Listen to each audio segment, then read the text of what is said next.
નમસ્કાર દર્શક મિત્રો, હું સ્વરૂપ કલ્લુણીચિયા. સંપૂર્ણ ન્યૂઝમાં આપનું સ્વાગત છે. સુરતની પોસ્ટ તેમજ પાસપોર્ટ ઓફિસને બોમ્બથી ઉડાવવાની ધમકી મળતા સાવચેતીના ભાગરૂપે પાલનપુરની પોસ્ટ અને પાસપોર્ટ ઓફિસ ખાલી કરાવવામાં આવી હતી.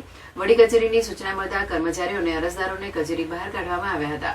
પોસ્ટના અધિકારી આર. એ. ગોસ્વામીએ પોલીસ અને જિલ્લા કલેક્ટરને જાણ કરતા પાલનપુર પશ્ચિમ પોલીસ સ્ટાફ તેમજ ફાયર બ્રિગેડ પોસ્ટ ઓફિસ ખાતે દોડી આવ્યો હતો.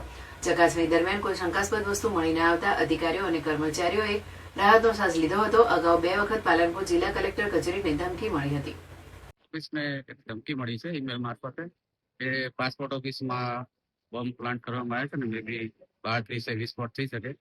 સુરક્ષાના ભાગરૂપે અમે આખું અમારું પ્રિમાઇસ ખાલી કરાવી દીધું છે અને કન્સર્ન બધી ઓથોરિટીને અમે જાણ કરી દીધી છે અને સુરક્ષાના પગલા અમે લઈ રહ્યા છીએ.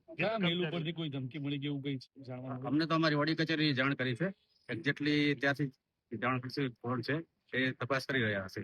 કેટલા કર્મચારીઓ અંદર કામ કરે? અમારે અહીંયા લગભગ 100 થી 150 કર્મચારી કામ કરે છે.